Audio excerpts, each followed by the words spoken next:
Ser podcast.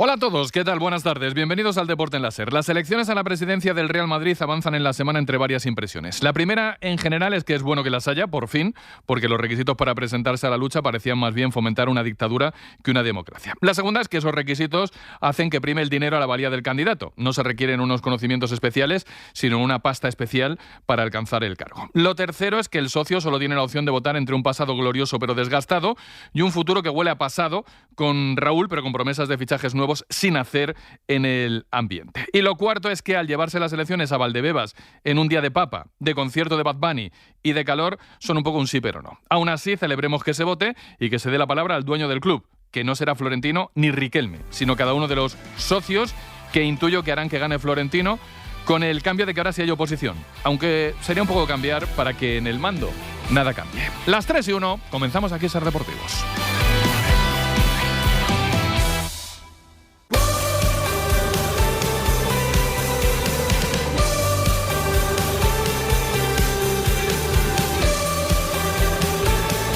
En la cadena Ser, Ser Deportivos, con Francisco José Delgado. Y con toda la redacción de deportes, todo el equipo del programa, aquí estamos para contaros hasta las 4 todo lo que queremos que os va a interesar saber de lo que ha pasado en el deporte ya este miércoles y lo que va a pasar. Nos podéis oír de mil maneras, la radio de toda la vida, la aplicación nueva y chulísima de la Ser, el móvil, la TDT, los Alexas del mundo.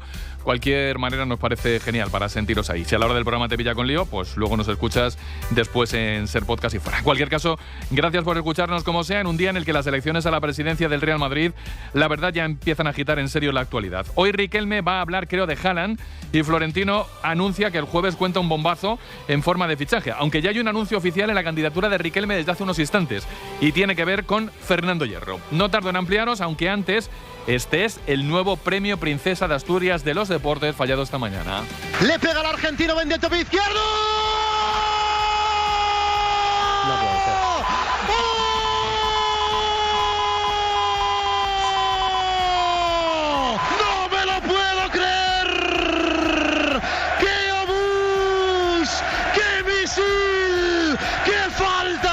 A ver, el premio Princesa de Asturias de los Deportes no es Flaky, que podría parecer y se lo merecería igual, es Leo Messi, que sucede en el palmarés a Serena Williams. Es probable que fuera el único premio que no tuviera el argentino. Ahora os ampliamos, lo hacemos en lo que tardemos en llenar la portada con el resto de las noticias en este Ser Deportivos.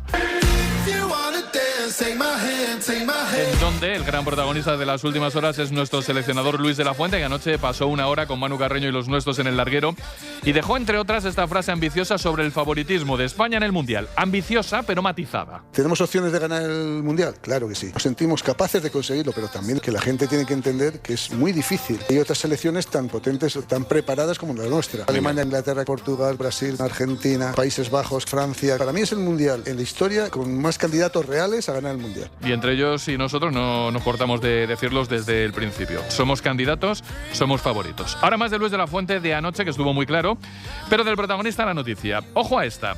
Mitchell, os hemos contado esta semana que ha firmado como nuevo entrenador del Ajax.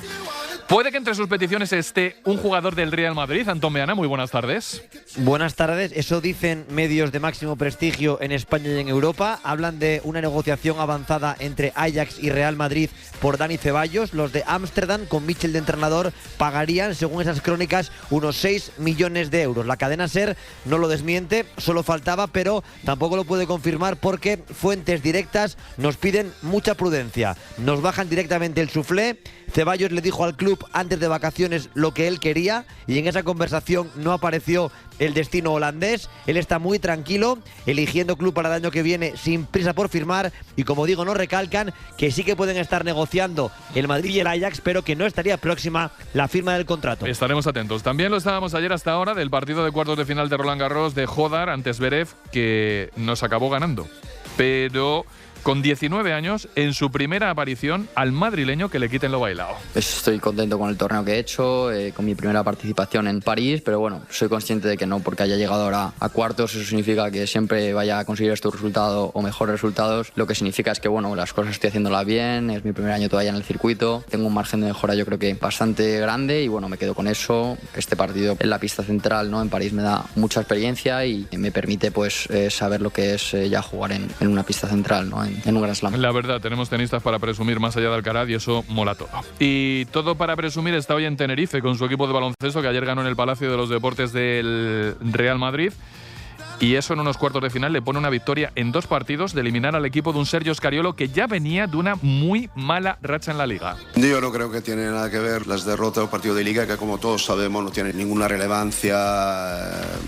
Hemos tenido que hacer muchas cosas antes y después para recuperar, para prepararnos, para compensar las ausencias. Yo no creo que ahí está el problema y evidentemente en la faceta, sobre todo defensiva, hoy no hemos estado a la altura de un partido de playoff. Ahora tenemos que estar a la altura del siguiente. No me planteo caer el jueves, me planteo que mañana nos preparemos e intentemos entender qué es lo que podemos hacer mejor e ir a Tenerife a intentar ganar el jueves. Ese es el plan. Pues el plan, pero el plan nuestro de cada día es tras la portada ordenar y contaros el resto de la actualidad de la jornada. Eso es gracias al equipazo del programa, hoy con Óscar Ejido y Sonia Luz en la producción y con Emilio Escribano e Isabel Fernández como cracks de la técnica. Recuerdo, emitimos desde el estudio Carlos Llamas de la SER para el mundo. Estáis en SER Deportivo, son las 3:05. Alicia Fernández también lo agradece.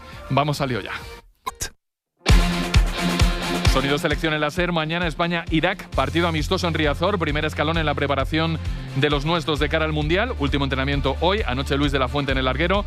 Novedades, más frases del míster Javier Herráez. Muy buenas tardes. ¿Qué tal, Joe? Muy buenas tardes. Están aquí en Las Rozas 23 de los 26. Faltan Raya, Fabián y Zubimendi, que se van a enganchar hoy ya a la selección. Ayer lo hizo Miquel Merino, que va a tener minutos frente a Irak. Mañana a las 9 en el estadio del Deportivo de La Coruña, nos cuentan, y tiene información la Federación de que afortunadamente han salvado el césped, y hay que ser cafre para arrancar el césped de una celebración, no hay quien lo entienda, también asientos, pero esto es un problema de educación, no tiene nada que ver con el deporte ni con el fútbol, y mañana ese partido, primer partido amistoso. Yo le pregunto por el tema de los porteros hoy en rueda de prensa, si va a ser Unai Simón ya siempre, es el titular para el Mundial, pero hay 2 amistosos, veremos lo que decide finalmente. No están los jugadores lesionados que están ya casi recuperados y que están en el Mundial, como son Lamine Yamal, como es el caso también de Víctor Muñoz y de Nico Williams. Anoche estuvo espectacular, como siempre, el técnico español. Vamos a escuchar un fragmento de lo que él quiere. Es un hombre veterano, con mucha fuerza, que quiere hacer un gran Mundial y que piensa también, ¿por qué no?, en el 2030. Titular, aquí en su sano juicio, sí. Si tú le preguntaras, ¿te gustaría dirigir a la selección española y siendo seleccionador más en el Mundial de tu país? Pues sería un loco el que dijera no. Yo te digo, pues hombre, claro que sí. Ahora, queda muchísimo tiempo. ¿Pero tienes la sensación de que después de la selección te quedan más aventuras en el fútbol, de clubes y tal? No, es difícil, no, yo creo que terminaré mi... Las últimas pesas las vas a levantar como seleccionador. Pero me quedan muchas pesas que levantar. Y de lo que dijo el míster anoche en el larguero a lo que ha sido la mañana en sala de prensa con Borja Iglesias acompañando al seleccionador nacional. Antón, muy buenas de nuevo. Sí, hola de nuevo. Borja Iglesias, que puede ser el Fernando Llorente de 2010 o el Joselu de la Eurocopa del 24. Feliz, el compañero de Ferran y Oyarzábal en el frente ofensivo, pero que no ha marcado gol con España. Puede ser mañana su primer día en el campo del principal rival del Celta, el Depor, y así analiza el ansia que tiene por marcar con España por primera vez. No, la verdad, obviamente me hubiese gustado hacerlo ya, pero también entiendo que es que los tiempos muchas veces no los elegimos y en muchas etapas que he tenido en mi carrera me ha costado más o menos y siempre pues han sido las que han sido. Sí que es cierto que obviamente, claro, me apetece marcar gol y tengo ganas, pero también firmo no hacerlo y que vaya todo perfecto y disfrutarlo. Borja, el míster, además de las declaraciones en la previa del choque de mañana, ¿alguna novedad más, Javi? Bueno, pues hay que pensar que el viaje va a ser mañana, cambia un poco los hábitos de la selección, toda vez que es el primer partido de un Mundial. Ojalá que España llegue a últimos del mes de julio. Y bueno, buenas noticias en cuanto a Lamine Yamal, en cuanto a Nico Williams y a Víctor Muñoz, que pueden jugar, vamos a ver si lo estimo oportuno, el primer partido frente a Cabo Verde allá por el 15 del presente mes de junio. Gracias, Javi, gracias, Antón. Eso es lo último de lo nuestro, de La Roja. Lo que no es España, pues el resto de selecciones también prepara el Mundial. Amistosos de las últimas horas y de las próximas, con Courtois, por ejemplo, parando a Modric como titular. Óscar Ejido, buenas tardes. Hola, Paco, muy buenas. El portero Real Madrid dejó la portería cero en Rijeka contra la Croacia de Modric, que jugó 58 minutos. Lo hizo como titular y usando una máscara porque tiene roto el pómulo. Precisamente la primera parada importante del partido fue de Courtois a Modric. Bélgica ganó 0-2 con goles de Tielemans en la primera parte y de Lukaku en el descuento. Y además Marruecos goleó a Madagascar por 4-0 con doblete de Saibari y goles de Raimi y del Cavi. Y Ghana derrotó a Gales por 0-1. Fuera de amistosos de selecciones, en Uruguay, rival nuestro de la primera fase, hay lesión. Sonia Luz, buenas tardes. ¿Qué tal? Buenas tardes. Sí, la del centrocampista de Rascaeta, lesión muscular en el gemelo, podría apartarle del Mundial, aunque a la espera de conocer el alcance exacto. Mala noticia sin duda para el centrocampista del Flamenco. Mientras Brasil se ha entrenado por primera vez en Estados Unidos, primera charla de Ancelotti sobre el césped de los New York Red Bulls. Y estamos ya con los anuncios. Ha salido la primera parte de Argentina, protagonizado por La Escaloneta. Habrá que estar atentos al serial. Pero yo me voy a quedar con este de la televisión de Dinamarca. Hola, España. Este es un mensaje oficial de Dinamarca para vosotros. Acabamos de convocar un referéndum nacional sobre a qué selección debemos apoyar a los daneses durante el Mundial. Pero España lleva mucho tiempo siendo uno de nuestros destinos favoritos. Resumen, Dinamarca elige a España para animar durante el Mundial y vamos a terminar, Joe, con otra noticia divertida, y es que Eden Hazard, el ex del Real Madrid, ha decidido sacar provecho a las mofas sobre su estado físico y lanza su propia hamburguesa para el Mundial. Hamburguesa Hazard. Y además una de las estrellas de la historia de Uruguay ha hablado hoy en Madrid de su selección y la nuestra. Nosotros que Diego Forlán. Jorge Palma, buenas tardes. Buenas tardes, Paco Jo. El ex delantero uruguayo, el que fue bote de oro con el Atlético de Madrid y el Villarreal, hoy ha presentado su documental titulado El ascenso de Diego Forlán. Y hemos tenido la suerte y oportunidad también de preguntarle sobre el Mundial y a quién ve favorito para ganarlo. Una de sus apuestas es la selección española. Y habrá que ver. Yo creo que, no es que uno sea conformista. Vos agarrás a los argentinos y te dicen nosotros vamos a ganar el Mundial. Lo vienen diciendo todos los mundiales. El año pasado el Mundial pasado lo dijeron y lo ganaron. Es su forma de ser. Capaz que los españoles son más cautos, por más que tienen una selección que para mí es una de las grandes candidatas. Bueno, pues nos quedamos con eso. Así avanzan las selecciones alrededor del Mundial. Alrededor del fútbol hay más. Lo último, anuncio en las elecciones a la presidencia del Real Madrid por parte de la candidatura de Enrique Riquelme. Héctor Fernández, buenas tardes. Hola, Paco Jo, muy buenas. Fernando Hierro será el nuevo director de cantera del Real Madrid si Enrique Riquelme gana las elecciones este domingo, día 7. Hierro, jugador blanco durante 14 temporadas y que tras su retirada había ocupado puestos de entrenador y sobre todo como director deportivo, ocuparía el cargo de mayor responsabilidad en la fábrica, en el desarrollo del fútbol base. Riquelme, al anunciarlo en redes sociales, ha dicho que la fábrica necesita liderazgo, exigencia y madridismo. El candidato sigue perfilando su organigrama. Hierro, director de cantera. Raúl, director deportivo. Falta por conocer el nombre del entrenador. Y en cuanto a jugadores, parece claro lo de Rodri. Esta noche, en prime time televisivo en El Hormiguero, anunciará presumiblemente el nombre de su gran estrella internacional. Mientras, Florentino Pérez, sin actos convocados hoy, se guarda sus grandes bazas para los últimos días de la campaña. Eso del Madrid del Atleti, tenemos una novedad. Publican en Italia un interés de la Juve en el capitán Coque. Pedro Follana, buenas tardes. ¿Qué tal, Paco Jo? Buenas tardes. Sí, es lo que publica la Gazzetta en Italia, que la Juve ha pensado en Coque para reforzar su centro del campo. Coque no ha comunicado todavía oficialmente en público que sigue en el Atlético de Madrid, pero la realidad, Paco Jo, es que renovó ya de forma automática un año más. Él quiere seguir, el cuerpo técnico cuenta con él y con los fichajes que se tienen que hacer, pues no hay margen para cubrir una marcha de Coque. Por tanto, salvo que el futbolista cambie de opinión este verano, la idea suya y la de todos es que sigue un año más como capitán del Atleti. Pregunta, ¿el Barça va a forzar movimientos de salida más allá de Lewandowski y Ansu para que le cuadren las llegadas? ¿Qué jugadores podrían salir? Nil Solá, buenas tardes.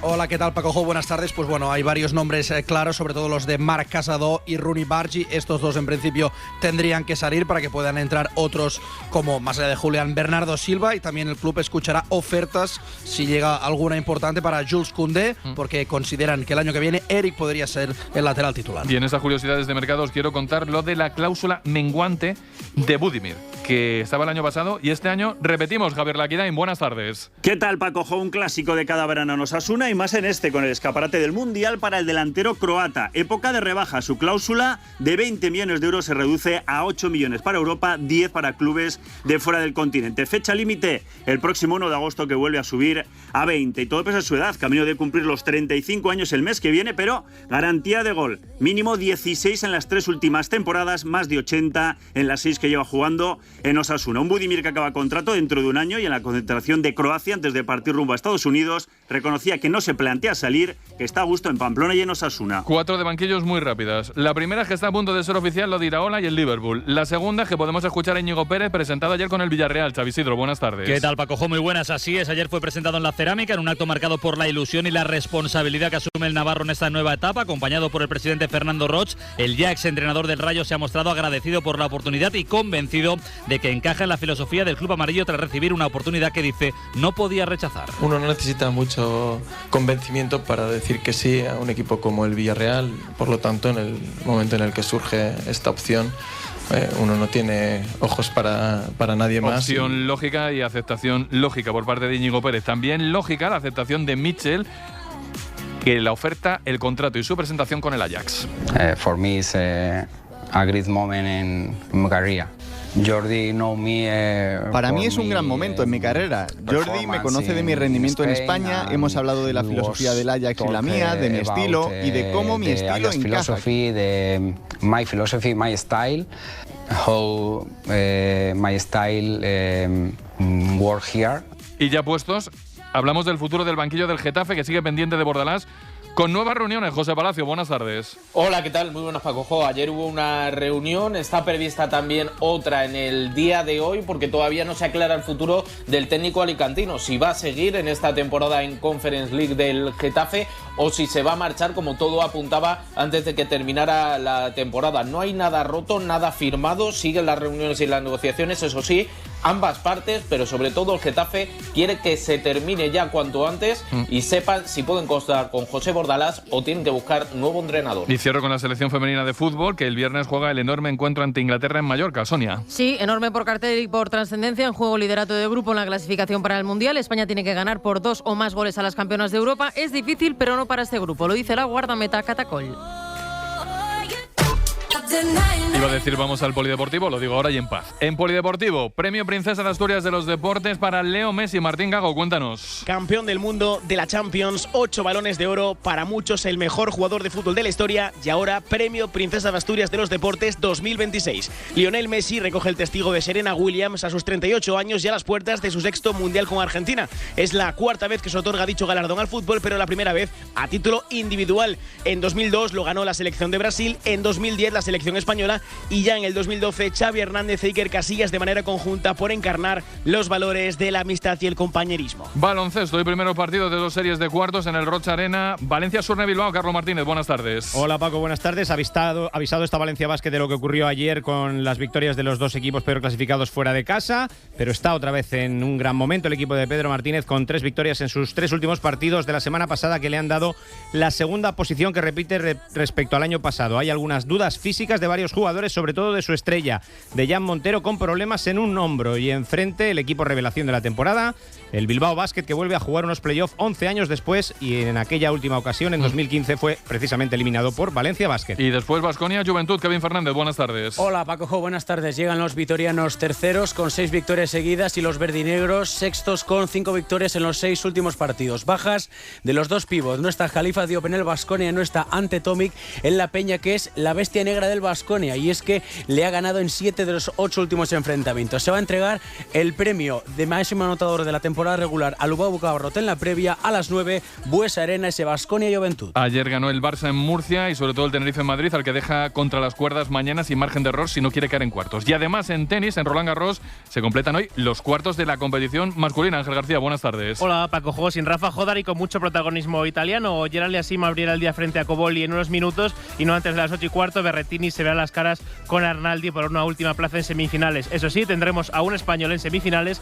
es Marcel Granollers en dobles. Bueno, pues algo, desde luego es algo. Y tenemos noticia también dentro de la Fórmula 1, nos informa Jesús Balseiro que Leclerc ha renovado con la escudería Ferrari. Y así, tras 20 minutos de lo global, sumamos otros 40 con lo más cercano, con más compañeros hasta las 4 en este Ser Deportivos.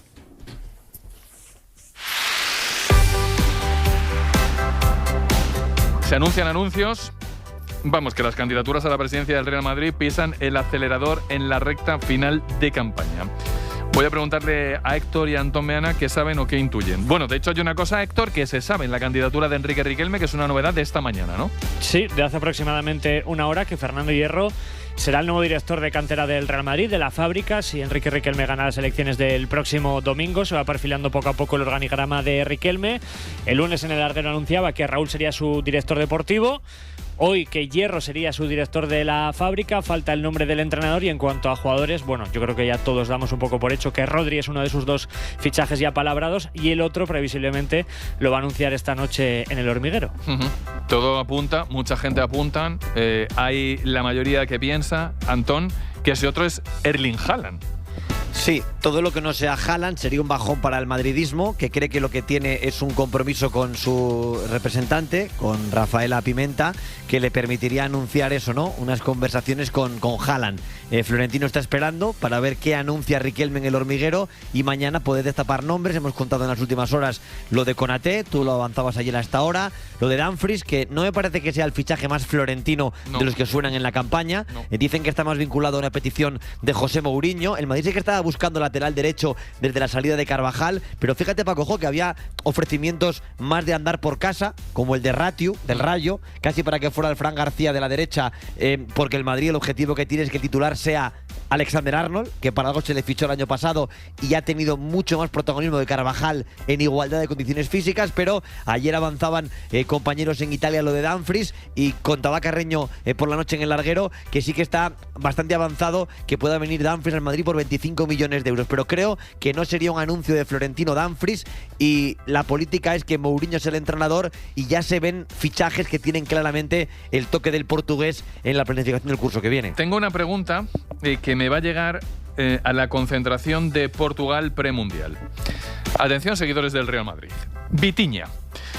¿Qué tal se vería Vitinha en Portugal en el Real Madrid? ¿Se dice algo? ¿Ya empieza a haber run, pero más potente en el país vecino?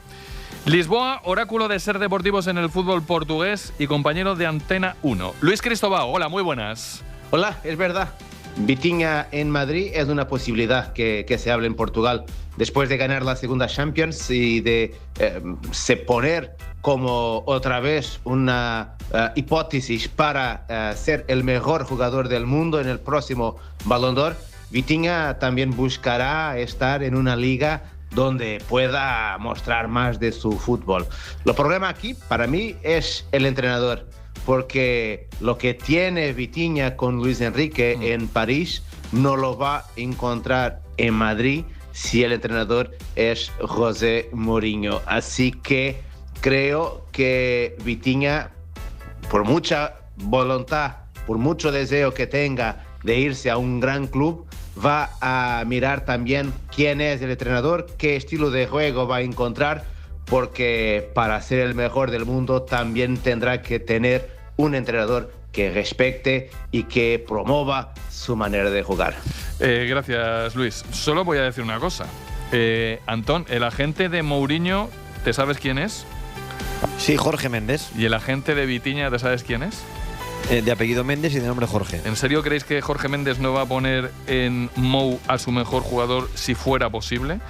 No sé si será lo que va a decir Florentino en el anuncio que quiere hacer más grande que los nombres que están sonando en las próximas horas. Pero si quiere jugar una baza definitiva, un anuncio de Vitinha, yo creo que sí sería el golpe definitivo a Riquelme. Sería un knockout, un KO sin llegar al domingo. Ahora, creo que eso está encima de la mesa del Real Madrid, está encima de la mesa del presidente del Real Madrid desde hace tiempo, pero no sé, Antón, si es eso lo que va o quiere anunciar Florentino en las próximas horas. Yo creo que Vitinha no lo tiene cerrado y creo que es muy difícil competir con el PSG. Aparte pones un buen ejemplo, pero a lo mejor Vitinha le dice a Méndez, déjame mejor con Luis Enrique, que está más de moda y es más entrenador ahora que Mourinho. Tampoco me saques de un ecosistema en el que triunfo. Creo que es que tú lo has contado antes que nadie, es el objeto de deseo más preciado, tener a Vitinha, pero el Madrid busca otras alternativas en el centro del campo por si es imposible, ¿no?, sacarle de París con lo que significa ahora mismo el PSG en Europa. Héctor, ¿te sabes algo más que quieras compartir con la audiencia de la cadena SER de alguna de las dos candidaturas?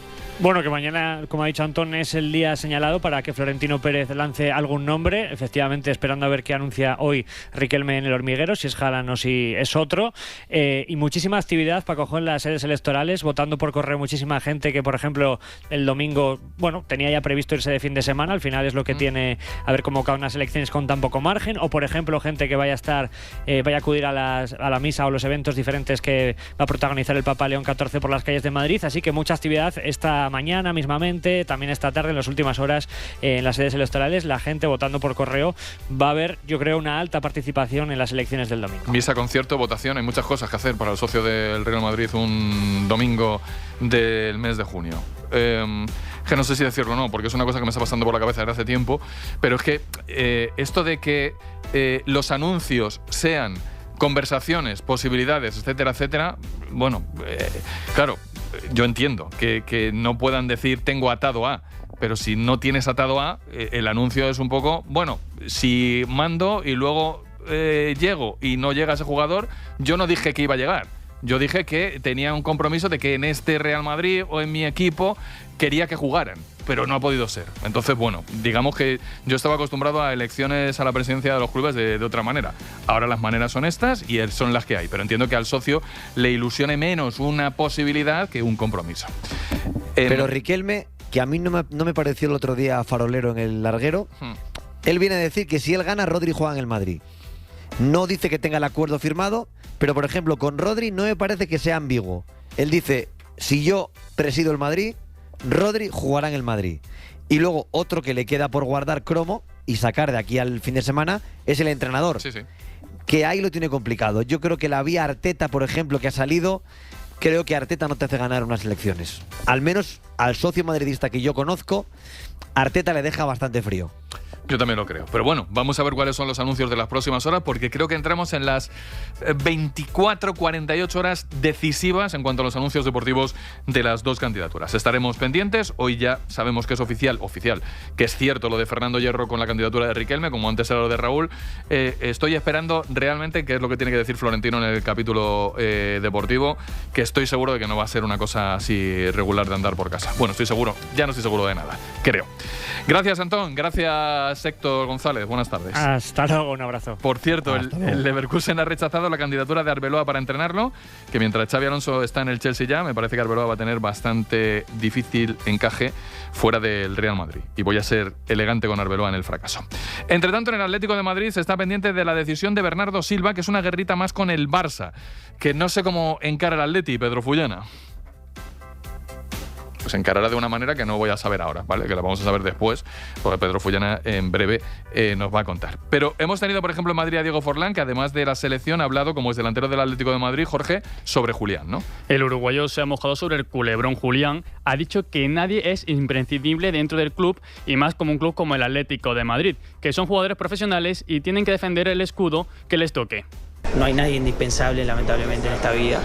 Y bueno, sería una lástima que se vaya, pero bueno, aparecerá otro si tiene que aparecer y bueno, es entendible que el jugador capaz que vea con buenos ojos la oportunidad de irse a otro equipo. Esto no significa que no quiera el club y si se tenga que quedar no va a seguir dando lo mejor. Digo, por algo yo siempre digo, somos profesionales y la camiseta que nos toque vestir la vamos a vestir de la mejor manera posible. Y eso es lo más importante, ¿no? Forlán también ha dicho que la evolución del delantero argentino con la camiseta colchonera ha sido muy notoria. Bueno, pues nada, veremos qué es lo que pasa con Julián. Con Bernardo Silva sabemos que hay varios equipos que quieren tenerlo en sus filas. Uno parecía al principio del final, al principio del final es una frase. Justo después de terminar la Liga, que era el Atlético de Madrid, también está el Barça, hay varios equipos. El Atlético de Madrid, ¿cómo ve lo de Bernardo Silva, Fullana? Uno es el Atlético de Madrid. El Atlético de Madrid cerró más o menos un acuerdo ya con el futbolista y con su agente, pero saben que Bernardo Silva quería tener todas las cartas encima de la mesa para decidir. Como ya ha terminado su contrato y es jugador libre, puede ir donde le dé la gana, y en esa toma de decisiones lo que siempre ha parecido y han intuido en el Atlético de Madrid es: el Atleti me gusta, quiero ir a España, sí, pero quiero saber cuánto de real es el interés del Barça. Por tanto, siempre el Atlético de Madrid ha dicho, cuidado, porque si el Barça va en serio, todo apunta a que el jugador quiere ir a Barcelona, porque está esperando precisamente saber cuánto de real es el interés del Barça. Parece que ese interés ha ido a mucho más en las últimas semanas y el Atlético de Madrid está en la misma situación que estaba hace prácticamente cuando terminó la Liga, Paco Jo, que tiene el sí del futbolista como una opción apetecible, que tiene un acuerdo por si decide ir al Atlético de Madrid pero está esperando la decisión del futbolista, que no llega y no saben absolutamente nada más. Bueno, pues yo lo que sé es que Bernardo Silva quería decidir su futuro antes del comienzo del Mundial. Estamos a una semana y un día del comienzo del Mundial. Así que yo creo que esto va a ser una operación que esté al caer, que estemos al saber dónde juega la próxima temporada Bernardo Silva. Gracias, Fulli. Hasta ahora.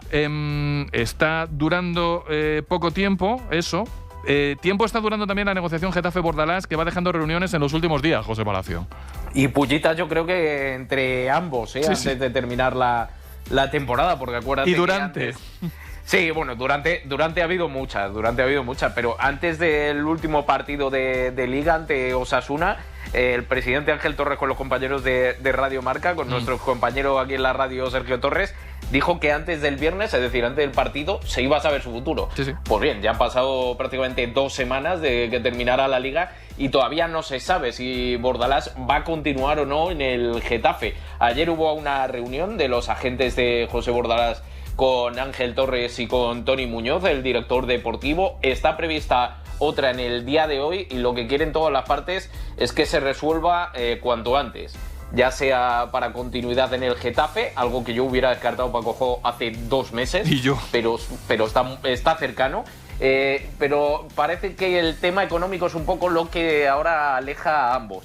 Y es verdad que el Getafe ahora tiene que formar un proyecto con Europa, y formar un proyecto con Europa saliéndote gente tan importante como Mauro Arambarri, que viene contándolo aquí en Ser Deportivos Óscar Ejido, esa oferta de River Plate, que quiere cerrar el fichaje cuanto antes. A mí lo que me cuentan es que esa oferta que ha contado Óscar de 3,5 millones por el 50% del pase, por ahora no satisface al club, pero que están abiertos a que suba. Y luego otro hombre que tiene las puertas abiertas por todo lo bien que lo ha hecho en el Getafe y que no va a poner ninguna pega a Ángel Torres para su salida, que es Luis Milla. Es verdad que no es una operación que se vaya a cerrar ya, según cuentan desde el entorno del jugador. No hay ninguna oferta ahora mismo sobre la mesa del Getafe. Hay muchos intereses y algunos ya lo ha contado Ejido también en este programa en meses atrás, como por ejemplo el Como. También está en la oferta de Al Nasser, pero al jugador, al Getafe, no ha llegado nada. Y no se descarta tampoco que siga, pero va a ser una operación larga. Lo que tiene que ser pronto, Paco Jo, es que se cierre el futuro de Bordalás y el banquillo del Getafe, porque si no sigue el alicantino, obviamente el número 1 en la quiniela es Celestini. Vale, pues estamos en las reuniones y estamos en lo de las sevillanas. Vamos a la tercera. Ya ha habido la primera y la segunda. Vamos a por la tercera reunión, a ver si en la tercera sacamos algo definitivo. Os iremos contando, os irá contando José Palacio. Gracias, José.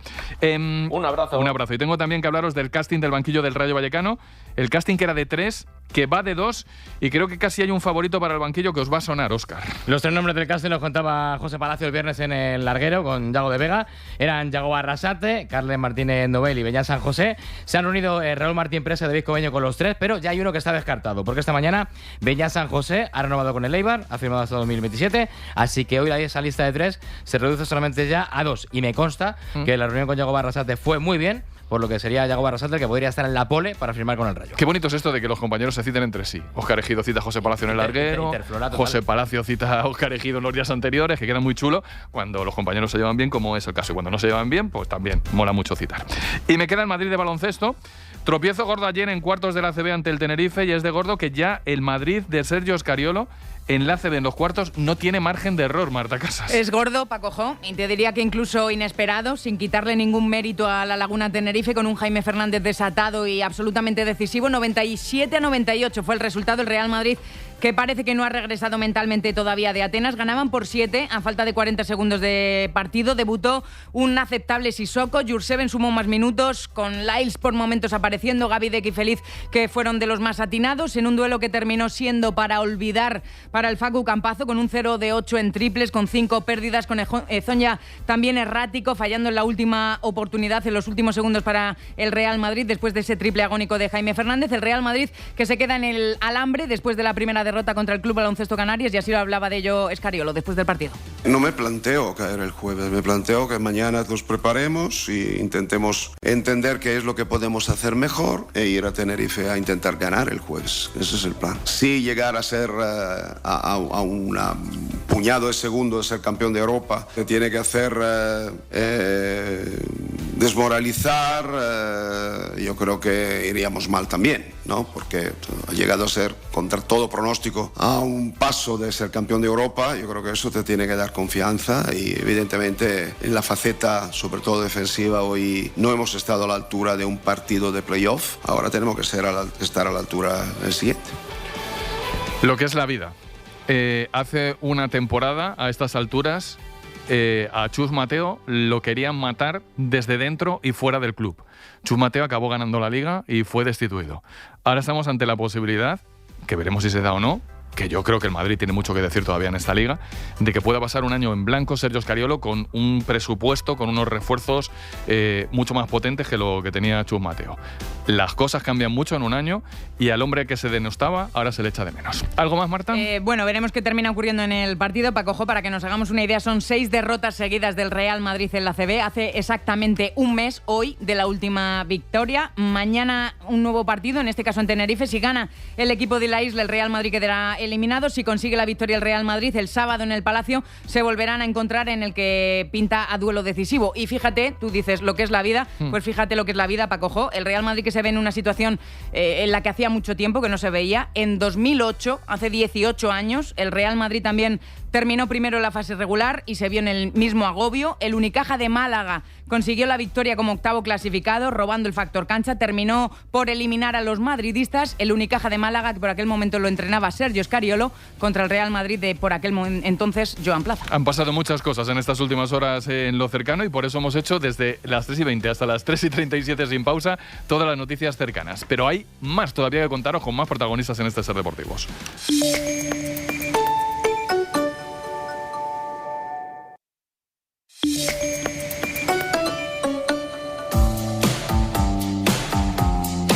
Vienen dos entrevistas muy chulas, no por el que las hace, sino por los protagonistas. Desde hace una semana tenemos en marcha la Feria del Libro.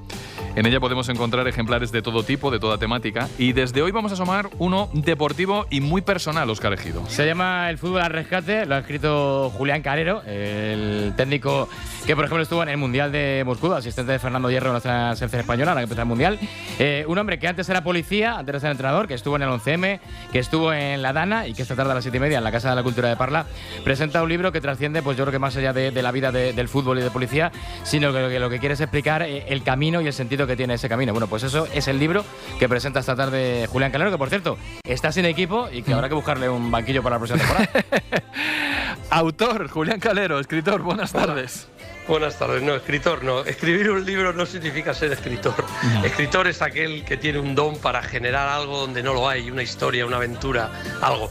Yo simplemente he contado unos hechos y he llegado a unas conclusiones que me han pasado en mi propia vida, ¿no? Por eso decía tu compañero de Fútbol al Rescate, es un libro de vida, con un hilo conductor muy claro, que es el fútbol, pero con cosas que me han pasado brutales y cómo he ido enlazando caminos, personas, cómo se han ido enlazando situaciones que son demasiada casualidad para ser casualidad y cómo esos hilos conductores nos han ido llevando hasta aquí, hasta aquí. Julián, ¿es más duro escribir o entrenar? Escribir, sin duda ninguna, sin duda ninguna. Se me ha hecho durísimo, han sido meses de trabajo, horas y horas, acostarme a las 4 o las 5 de la mañana absolutamente enfrascado en el libro, porque no tengo soltura para hacer eso. No, o sea, el primer capítulo pues me costó mucho tiempo, muchos días, muchas horas, entonces... Claro, entrenar para mí me sale natural, ¿no? Y planificar y preparar, eso me sale natural. Y esto pues no es lo mío en cuanto a poder explicar las cosas como yo quería explicarlas. Hay que ser muy disciplinado, como lo hacías de noche, con hora fija. ¿Cuál era la disciplina? Sí. Bueno, primero tomé muchas anotaciones para no dejarme cosas que me parecían muy importantes, que hacían que la historia... tuviera sentido, y he saltado en el tiempo, ¿no? Aunque evidentemente habla de mi historia, pero he saltado en el tiempo, me he ido al Mundial de Rusia, pero he vuelto a mi época de tercera división y he ido por diferentes caminos, ¿no? Y sí que hay que ser disciplinado para escribir y estar muy concentrado, por lo menos yo. Necesitaba estar solo, necesitaba estar concentrado y necesitaba estar solo pensando en eso.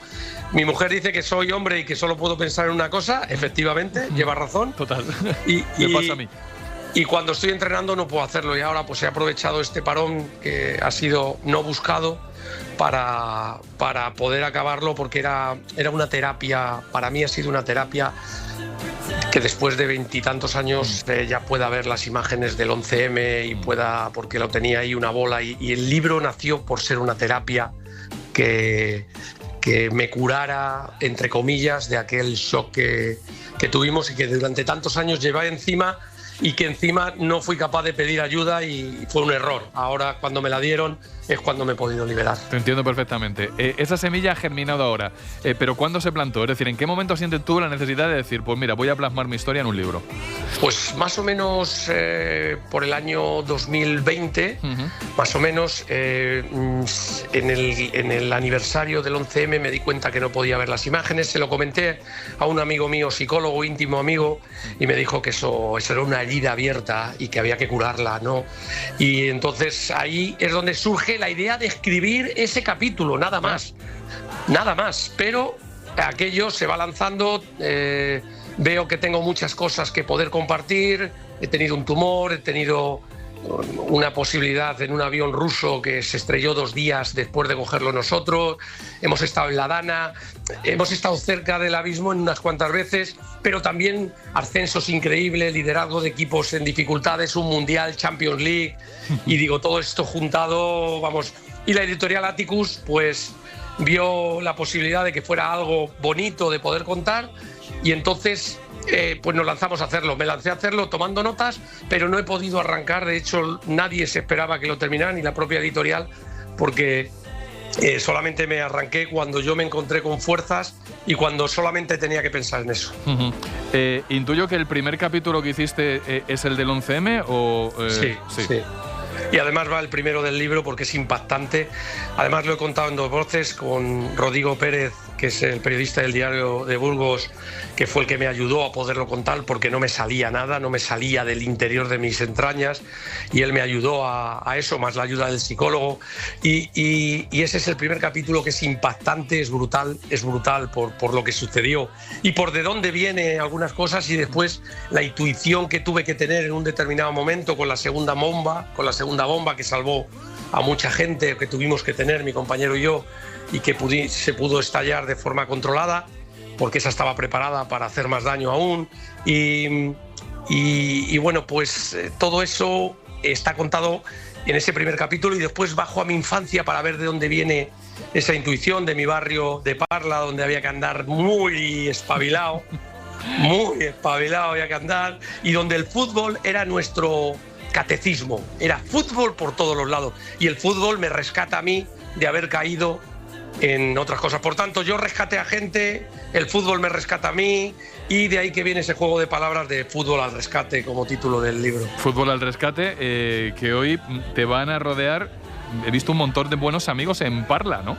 Sí, es increíble. Mira, se me pone la piel de gallina cuando lo has dicho, porque me emociono, porque vienen, en total somos 250 personas y se ha podido triplicar. No hemos controlado bien eso porque teníamos mucha más capacidad, pero bueno, no queríamos tampoco exagerar, pero vienen desde Michel, Milla, Fernando Hierro, que al final no ha podido llegar, pero llega su hijo Alvarito porque está en Doha, Michu, presidentes del Majadahonda, del Navalcarnero, del Parla, Juan Carlos Martínez, Tony García, los Cuevas, presentan dos compañeros periodistas, amigos, Julia del Mar Cortezón y Carlos Sánchez Blas. Vaya 2 cracks. Que van a ser los que hagan de maestros de ceremonias, y que te lo tengo que agradecer porque ha sido brutal. Entonces, mucha gente, presidente de la Federación Madrileña, Federación Castellano-Manchega, colegios de entrenadores de diferentes, de Valencia, de Madrid, de Castilla-La Mancha, mucha gente. La verdad que estoy sorprendido y superado por el cariño de la gente, la verdad que muy superado. Y una fuera del libro, el libro deportivo de la próxima temporada, ¿qué tal? ¿Cómo te ves para banquillo? Pues, me ha dicho Óscar que te pregunte directamente por el Leganés, y bueno, yo te pregunto por si acaso, ¿vale? Ya que estamos en plan amigos. Pues esa es la realidad mía. O sea, el libro es un paréntesis, punto y final, ya está. En cuanto tenga la posibilidad de entrenar, ya está, se acabó escribir nada. Yo voy a lo que me guste y a lo que Quiero. Y bueno, pues ahora sí que es verdad que hay varios equipos que parece que han mostrado interés. Estamos en el principio de conversaciones con varios equipos, pero poco te puedo decir, porque es que no sería faltar al respeto a la negociación, ¿sabes? Entonces, bueno, sí que hay varios equipos que estamos hablando. Me quiero quedar en España porque también hay algunos de fuera, pero quiero seguir en España. Me apetece mucho y el libro me ha abierto todavía más las ganas porque me he descubierto a mí mismo. He visto todas las cosas que he sido capaz de hacer este año y también todos los errores que he cometido. Y por tanto hay un Julián Calero que ha vuelto a renacer y que tengo ganas de tirar hacia adelante. Pues a mí me gustaría, Paco, que el próximo libro se llamara Calero al rescate del Leganés. por ejemplo. Ese se lo dejamos para el siguiente capítulo por si hay que hacerle un anexo al libro. No creo que haya muchos más libros, la verdad no creo que dé para mucho más, pero bueno, es algo increíble, ¿no? De verdad que dice la gente, joder, escribir un libro, montar en globo y no sé qué otras cosas que no quiero nombrarlas. Vale, pero estas ya están. Estas ya están, entonces, pues mira, me ha salido esto y nunca pensé que iba a ser capaz de hacerlo y bueno, muy contento de haber podido finalizarlo. Pues que vaya bien esta tarde. Julián, un placer. Un abrazo muy grande. Muchas gracias. Y ahora, una cosa de cine en el deporte femenino.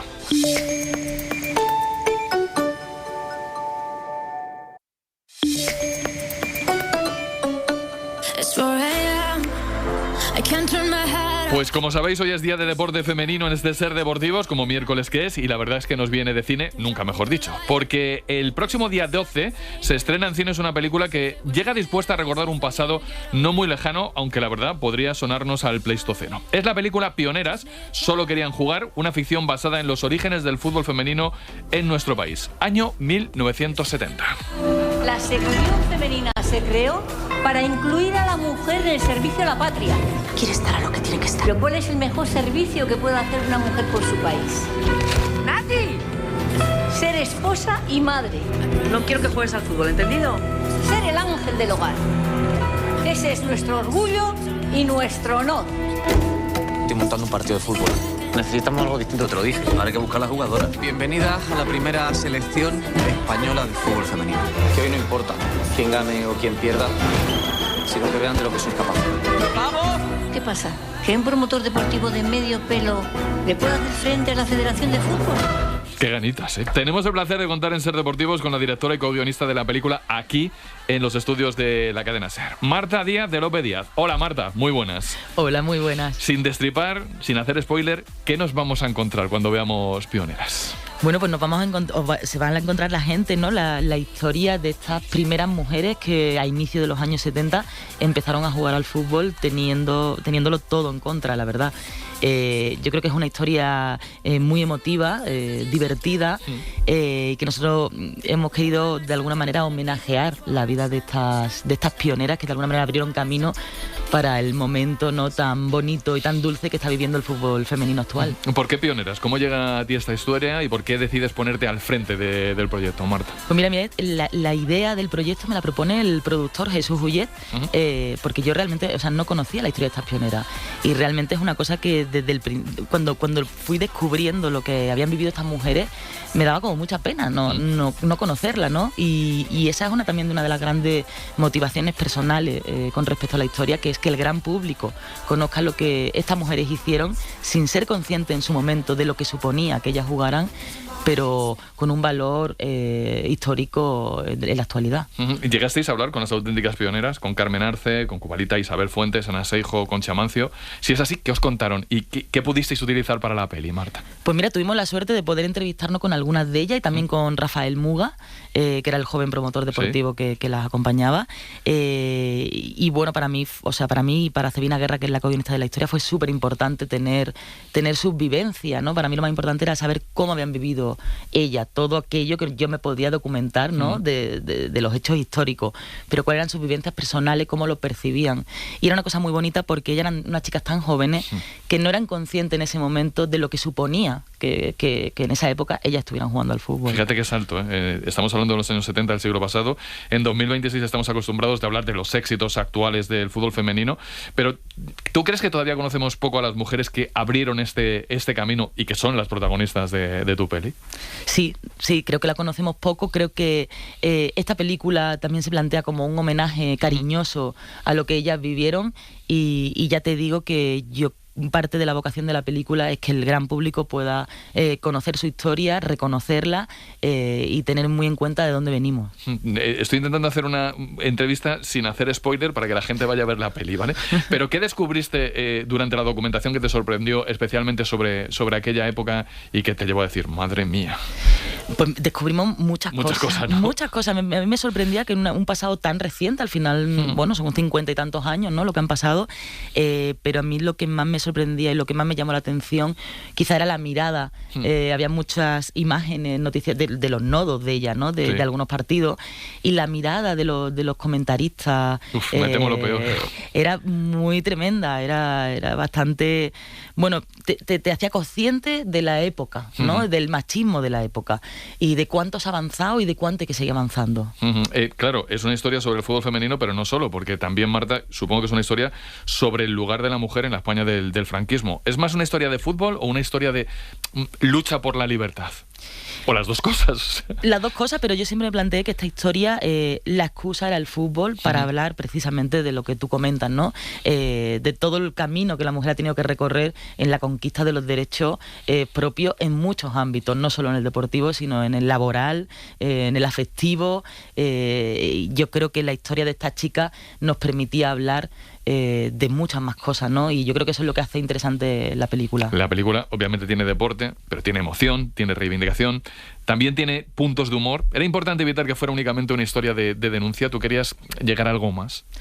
Sí, yo tengo la sensación, o sea, siempre he tenido la mirada o la intención que los mensajes, ¿no?, desde la luminosidad, nosotros estábamos contando una época bastante oscura de España, una época en la que todavía las mujeres tenían muchas limitaciones, donde había una sección femenina marcando, ¿no?, todavía cómo tenía que ser la mujer ideal, pero yo quería mirar esta historia con luminosidad, poniendo en valor el sacrificio que estas chicas hicieron y sobre todo dejando un mensaje de esperanza para las generaciones futuras, para las niñas que en 2026 iban a ver esta película. Marta, ¿y esto ya es personal? ¿Qué relación personal tienes tú con el fútbol? ¿Formaba parte de tu vida antes del proyecto? ¿Te había interesado? No sé.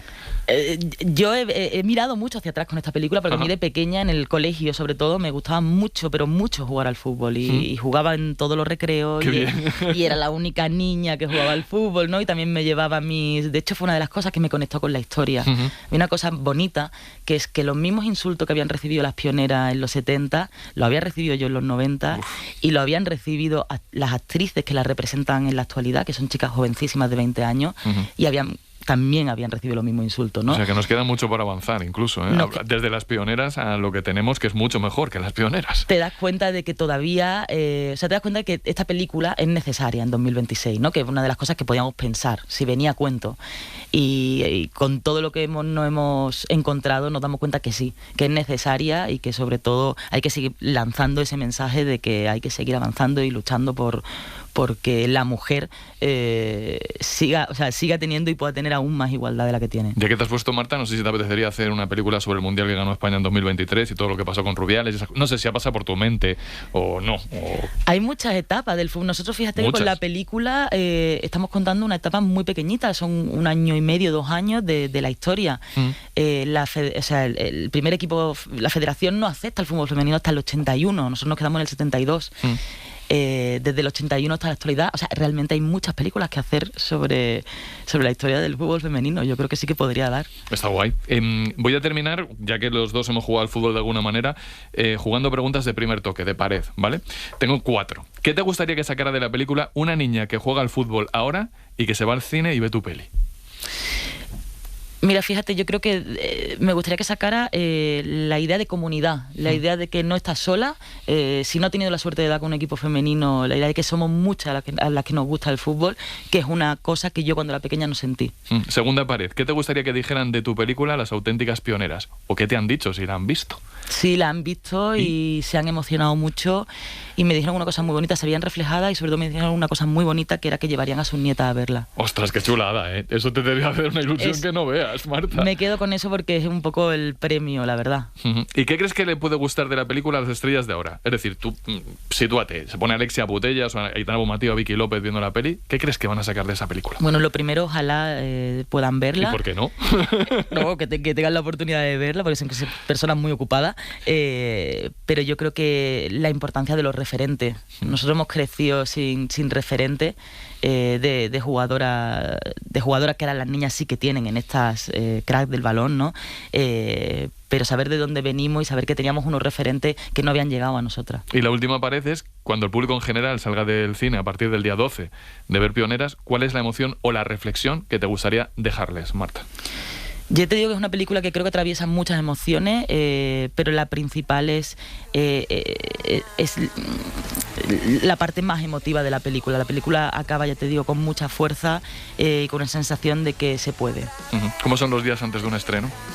Son unos días extraños, ¿no? Porque vienes de hacer toda la promoción, luego se para un momento y esperamos con ansia cómo es ese día de estreno, confiando y esperando y deseando que la gente vaya al cine a verla y que la pueda disfrutar. Ya queda poquito. Pues Marta, muchísimas gracias, directora, co-guionista de Pioneras, Solo querían jugar.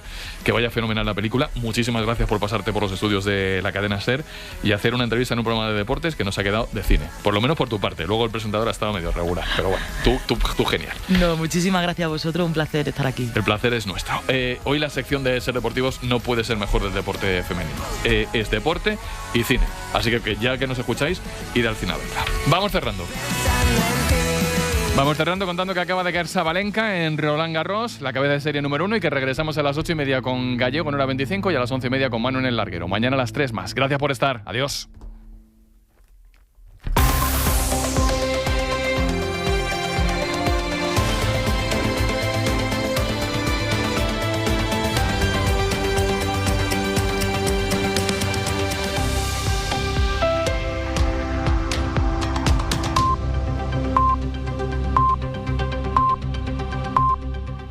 Para no perderte ningún episodio, síguenos en la aplicación o la web de la SER, Podium Podcast o tu plataforma de audio favorita.